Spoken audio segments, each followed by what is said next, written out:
नमो भवाय च रुद्राय च नमः शर्वाय च पशुपतये च नमो नीलग्रीवाय च शितिकण्ठाय च नमः प्रवर्तिने च व्युक्तकेशाय च नमः सहस्राक्षाय च शतधन्वने च नमो गिरिजाय च शिपिभिष्टाय च नमो मेधुष्टमाय चेशमते च नमो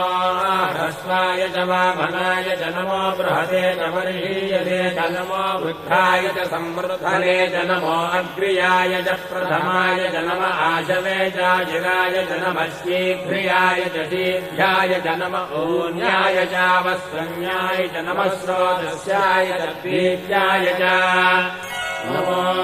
ज्येष्ठाय च कनिष्ठाय च नमः पूर्वजाय चापरजाय च नमो मध्यमाय चापगल्भाय च नमो जघन्याय च बुद्धियाय च नमः श्रोभ्याय च प्रतिशल्याय च नमो याम्याय च क्षेम्याय च नमो उर्भज्याय च